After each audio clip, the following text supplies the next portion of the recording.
Hi everyone, and welcome to the first of 4 videos on some past exam questions about lattice enthalpy. So this first question, we've got all of our enthalpy changes here in the table, and the first thing we need to do is just give a definition of lattice enthalpy. So this is really important. It's something they ask about all the time. You must get this spot on. Okay, so your lattice enthalpy is the enthalpy change that accompanies the formation of 1 mole of an ionic lattice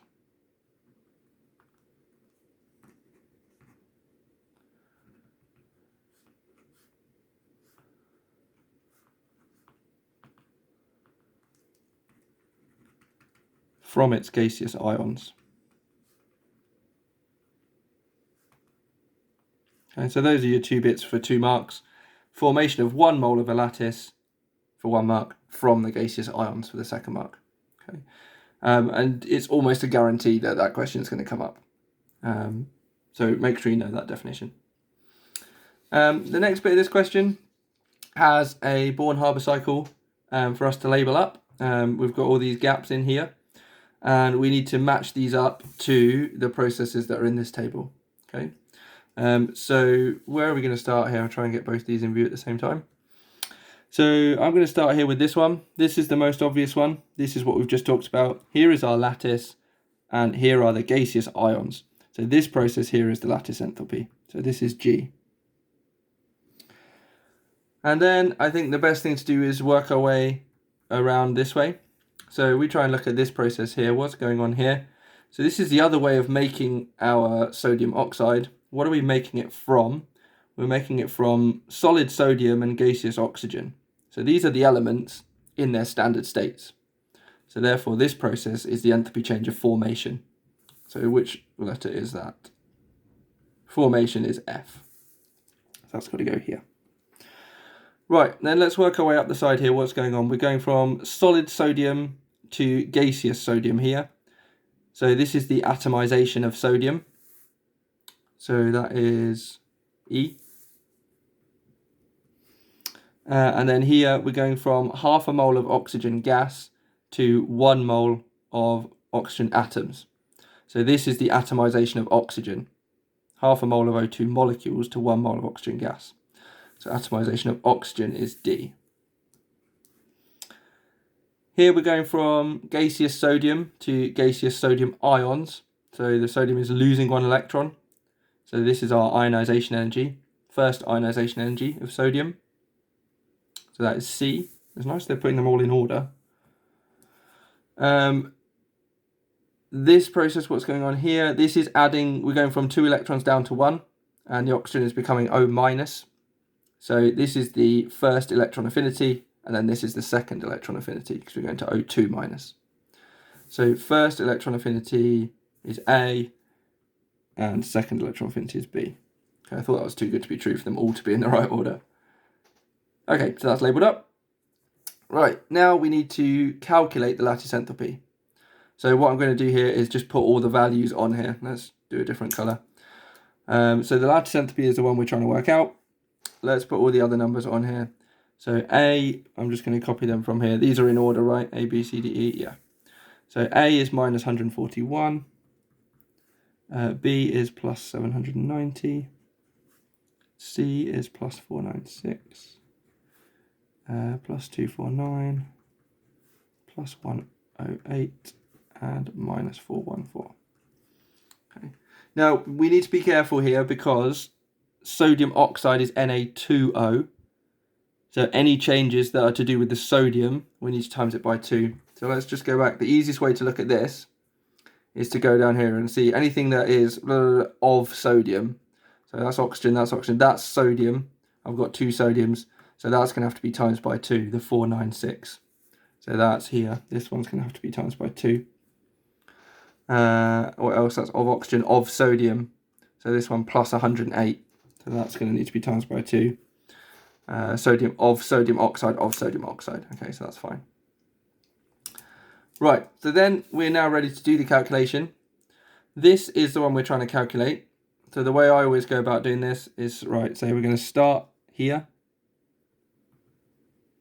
And we're ending here. So this is the process we're trying to do, but we can't do that one. That's the one we don't know. So we're going to have to go the other way around. So if I'm starting here, I'm going to have to come down that way and then up there and then all the way down this side. So I'm going to go down here, down here, down here, and down here. Okay, and that's going to get me to my endpoint. So I'm going the opposite way around. Okay. So then when we calculate this, we're just going to write the numbers out. So what numbers have we got? We've got plus 790. I'm just going to put these all in brackets, and then we're going to decide what to do with them. So we've got plus 790. I've got minus 141. I've got plus 496 times 2. Don't forget to do that. I've got plus 249. I've got plus 108 times 2. And I've got minus 414. And now I need to decide what to do with these numbers. And to work this out, we're just going to compare the arrows that are already on the diagram to the arrows that we've drawn. Okay. These two arrows are in opposite directions. So I'm not actually doing 790, I'm doing minus 790. So I need to put a minus sign there. These two arrows are in opposite directions. So I need to have a minus for that one. Opposite, opposite, opposite. And then finally, these two arrows are in the same direction. So I am doing that. So I'm going to add on minus 414. And then this is the calculation that I'm going to do. Okay. So I think that's probably the most foolproof way of doing these, because these calculations, they're not difficult, but they're very easy to get wrong. So we're going to do, let's just show you what I'm typing in here. So we're going to do minus 790, minus 141, minus 496 times 2, minus 249, minus 108 times 2, and then plus minus 414. So we're going to take it away.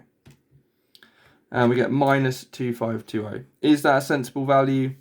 Yeah, we're expecting lattice enthalpy to be very negative, aren't we? Okay, so that seems like a reasonable number. Doesn't mean it's right, but at least it's sensible. We got half a chance. I've got plus 400. We've definitely done something wrong, haven't we? So this is sensible. So minus 2520. Okay, finally, the last question here says, explain why it's difficult to predict whether the lattice enthalpy of magnesium sulfide would be more or less exothermic than the lattice enthalpy of sodium oxide. Okay, so the value of the lattice enthalpy depends on how strongly the ions attract each other. The more strongly attracted they are, the more energy is released when the lattice is formed, because you're forming a stronger bond, and so the lattice enthalpy would be more exothermic. So it's about the attraction between the ions. So what we want to do is do a comparison here. Let's compare the positive ions, and then let's compare the negative ions. Okay. So if we compare magnesium to sodium, what's the difference? So the thing that's going to affect how strongly they attract the negative ion is two things. It's the charge. So the more charge you have, the more you're going to attract negative ions. And also the radius. Okay, the smaller ions have a higher charge density. That charge is more concentrated over a smaller volume. Okay. So if we compare magnesium to sodium, we can say magnesium ions, and do put ions because we're not actually comparing magnesium to sodium. We're comparing magnesium ions to sodium ions. Okay, so let's try and be specific about it. Magnesium ions have a higher charge, okay, because they're 2+, than sodium ions. Yeah, magnesium is group 2, sodium is group 1, so that's going to attract more strongly. What about the radius? Let's just remind ourselves where they are on our periodic table. So the group 1 and group 2, they're in the same period, so their radius is going to be similar. But remember, as you go across a period, radius decreases slightly. Not by much, but it does decrease slightly. So magnesium also has a smaller radius. Okay, so we want to say that as well. Have a higher charge than sodium ions and a smaller ionic radius. And why is that relevant? Because that's going to mean, so they attract the negative ions more strongly.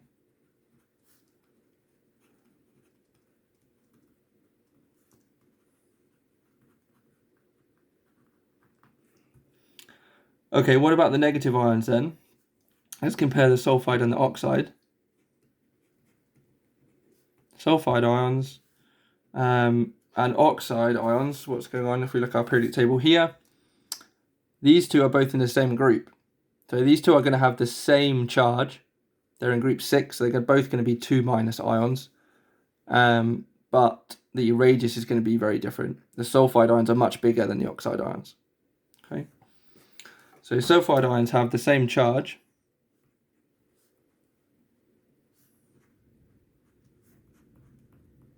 as oxide ions, but they have a bigger ionic radius.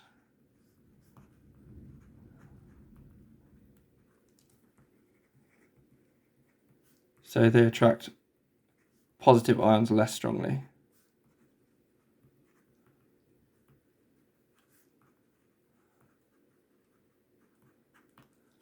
Okay. And then I think that's probably enough to get us the marks, but we probably should just add something because we haven't actually talked about the values of the lattice enthalpy. So we should probably just make a comment to say stronger attraction between ions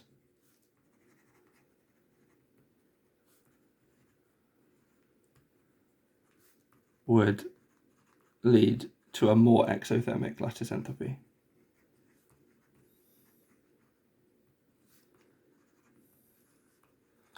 But this explains why it's difficult to predict then, because the magnesium, in magnesium sulfide, the magnesium has a stronger attraction than the sodium, but the sulfide has a weaker attraction than the oxide. So how do we know? It's difficult to predict which way it's going to be, okay? Because we've got two different factors that are working in opposite directions, and we don't know which is more important.